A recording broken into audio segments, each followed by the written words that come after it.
आज गणतंत्र दिवस 2023 के पूर्व संध्या पर फेसबुक और यूट्यूब के सम्मानित महानुभाव साथीगण के अभिनंदन कर रहल बानी और लोक संस्कृति सद्भाव गणतंत्र महिमा संदेश प्रस्तुत करे जा रहल बानी, जौना के तहते संविधान बनल, नर नारी सम्मान, बाल वृद्ध सम्मान, देश धर्म सम्मान, हर प्रकार के धर्म से सम्मत मानव के प्रति सद्भावना के स्वरूप इस संविधान बनल बा। ऐसे गणतंत्र महिमा हम प्रस्तुत करे जा रहल बानी। छोटा सा भाव देखी, झंडा तिरंगा के फहरावला के का मतलब बा कि आज हमार देश धर्म सुरक्षित बा, सद्भाव जारी बा, झंडा फहर रहल बा। यही पर आधारित बा। झंडा के मूल्य हमने क्या समझे के चाही आ गणतंत्र के सम्मान करे के चाही। छोटा सा भाव देखी कि झंडा तिरंगा बा गणतंत्र के सिंगार हो भैया,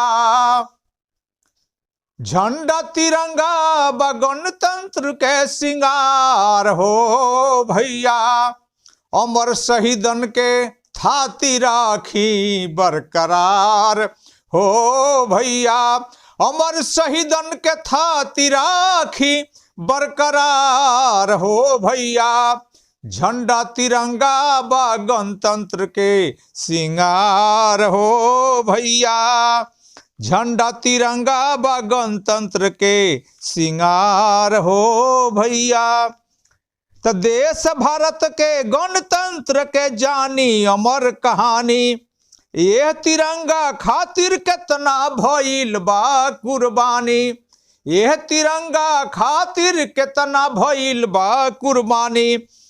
तब फांसी पड़ले राजगुरु सुखदेव भगत सरदार हो भैया, फांसी पड़ले राजगुरु सुखदेव भगत सरदार हो भैया, अमर शहीदन के थाती राखी बरकरार हो भैया, अमर शहीदन के थाती राखी बरकरार हो भैया। तो देश भारत के शान बढ़ौली झांसी के लक्ष्मी बाई, देश भारत के शान बढ़ौली झांसी के लक्ष्मी बाई। तो नारी के सम्मान के कारण शोभे धरती स्वर्ग के नाई। कहल गइल बा कि जहाँ नारी के पूजा होला उ धरती स्वर्ग के समान बा। तो देश भारत के शान बढ़ौली झांसी के लक्ष्मी बाई, नारी के सम्मान के कारण लागे धरती स्वर्ग की नाई। तो लक्ष्मी बाई तुरली अंग्रेजन के अहंकार हो भैया, लक्ष्मी बाई तुरली अंग्रेजन के अहंकार हो भैया, अमर शहीदन के थाती राखी बरकरार हो भैया, अमर शहीदन के थाती राखी बरकरार हो भैया, झंडा तिरंगा ब गणतंत्र के सिंगार हो भैया, अमर शहीदन के थाती राखी बरकरार हो भैया। तो सपनों में नारी समाज पर मत राखी कुदृष्टि, सपनों में नारी समाज पर मत राखी कुदृष्टि, नर नारी के योगदान से चलत बा जग सृष्टि, नर नारी के योगदान से चलत बा ई सृष्टि। तो सृष्टि धरोहर जोगाई, सृष्टि धरोहर जोगाई करी सत्कार हो भैया, सृष्टि धरोहर जोगाई करी सत्कार हो भैया, लक्ष्मी बाई तुरली अंग्रेजन के अहंकार हो भैया, अमर शहीदन के थाती राखी बरकरार हो भैया, झंडा तिरंगा व गणतंत्र के सिंगार हो भैया। छोटा सा भाव देखी, तो पहले के लोग नारी कला से, पहले के लोगवा नारी कला से महफिल के सजावे, आज के लोगवा चौक चटी पर नारी के नचावे। समाज के जन वर्तमान दृश्य बा, पूजा पाठ कल बड़ा सौभाग्य से माँ सरस्वती के पूजा के दिन भी बा और गणतंत्र दिवस भी बा।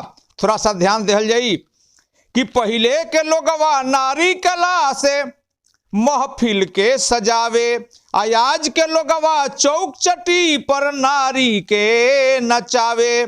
तो द्रौपदी के अपमान कारण कौरव के भइल संहार हो भैया, तो द्रौपदी के अपमान कारण कौरव के भइल संहार हो भैया। भारतीय संस्कृति से करी मत खिलवाड़ हो भैया, भारतीय संस्कृति से करी मत खिलवाड़ हो भैया। द्रौपदी के अपमान कारण कौरव के भइल संहार हो भैया। सृष्टि धरोहर जोगाई करी सत्कार हो भैया, अमर शहीदन के थाती राखी बरकरार हो भैया। झंडा तिरंगा व गणतंत्र के सिंगार हो भैया।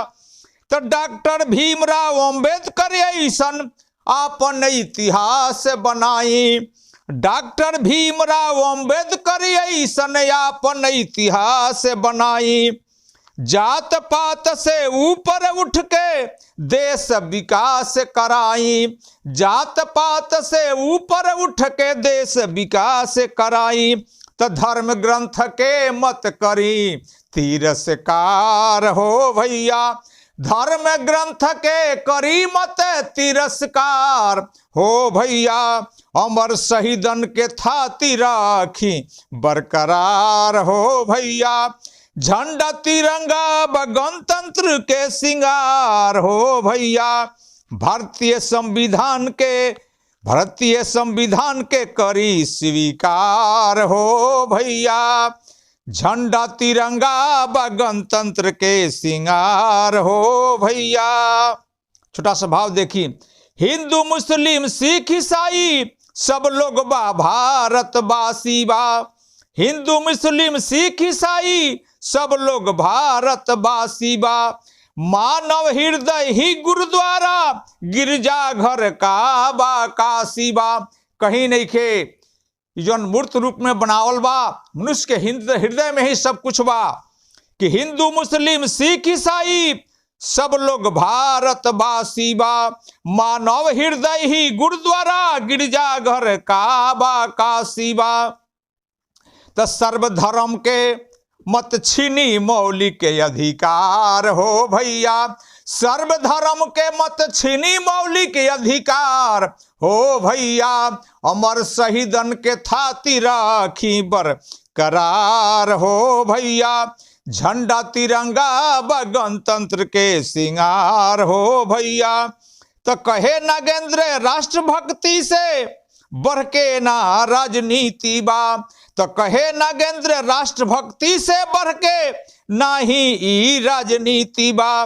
मानवता अनमोल धरोहर सदाचार संस्कृति बा, मानवता अनमोल धरोहर सदाचार संस्कृति बा। तो दिल से जय हिंद जय भारत करी जय जयकार हो भैया, तो दिल से जय हिंद जय गणतंत्र करी जय जयकार हो भैया। अमर शहीदन के थाती राखी बरकरार हो भैया, झंडा तिरंगा व गणतंत्र के सिंगार हो भैया। अमर शहीदन के थाती राखी बरकरार हो भैया। नागेंद्र गिरी शिक्षक उर्फ कवि जी, सारण बिहार।